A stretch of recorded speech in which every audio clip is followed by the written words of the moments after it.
প্রতারকরা তাদের জাল বিছিয়ে রেখেছে, শুধু অপেক্ষা করে থাকে কখন আপনি সেই তাদের পাতা জালে পা দেবেন। আর আমাদের চেষ্টা থাকে যাতে প্রতারকদের পাতা জাল ছিঁড়ে আপনি বেরিয়ে আসতে পারেন। আর সেজন্যই আমাদের ক্রাইম টাইম, অনলাইন বা ডিজিটাল পেমেন্ট দিনের পর দিন বাড়ছে। আপনি যে কোনো পেমেন্ট এখন অনলাইনে করছেন, ক্যাশ নিয়ে আর কতজন করে।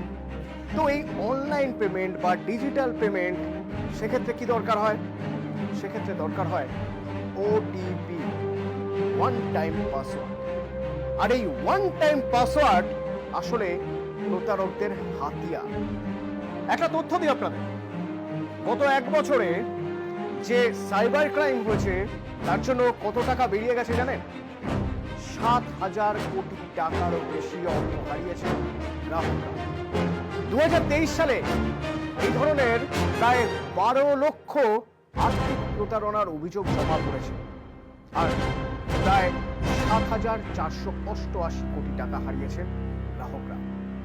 বেশিরভাগ ক্ষেত্রেই জালিয়াতদের হাতিয়ার ওটিপি, ওয়ান টাইম পাসওয়ার্ড।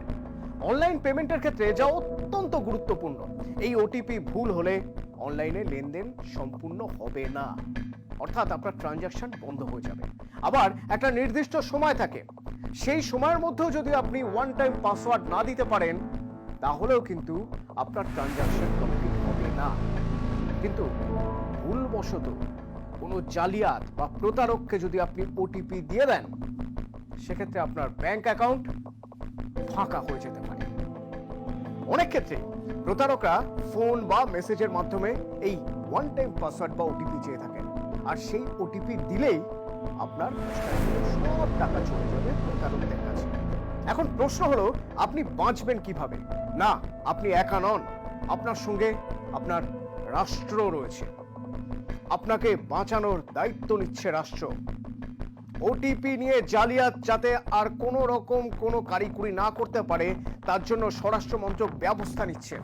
ভারতের স্বরাষ্ট্র মন্ত্রক, SBI card and payment services limited এবং দেশের যত টেলিকম অপারেটর আছে সবাই মিলে একসঙ্গে এই সাইবার প্রতারণা আটকাতে একটা বিশেষ পদক্ষেপ করছে, যাতে কোনোভাবেই ওটিপি হাতিয়ার করে জালিয়াতরা আপনার টাকা না লুটতে পারে। আচ্ছা, কিভাবে কাজ করবে এই নতুন ব্যবস্থা?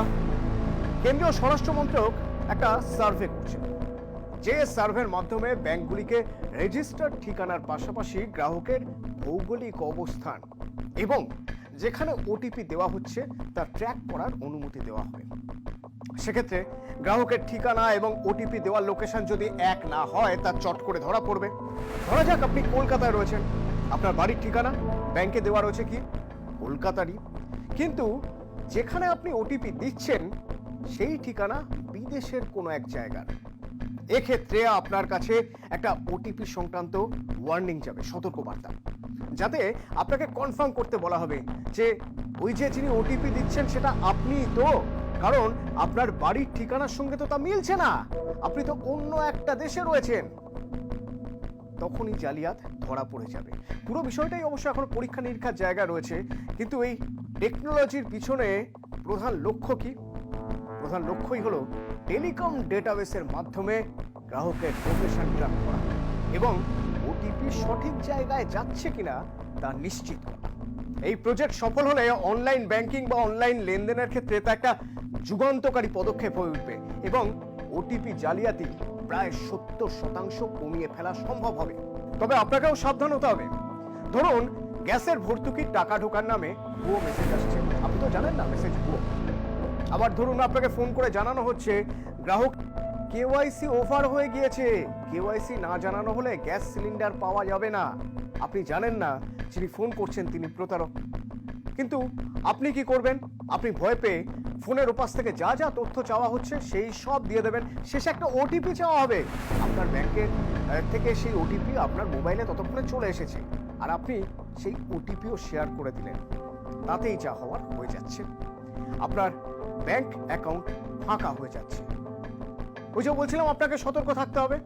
তাই এই ধরনের কোনো ফোন এলে ফোন কেটে দিয়ে ব্লক করে দেবেন এবং দ্রুত গ্যাসের অফিসের সঙ্গে যোগাযোগ করে এই ধরনের ফোন কনফার্ম করবেন যে ফোন তারাই করছে তো নাকি অন্য কেউ।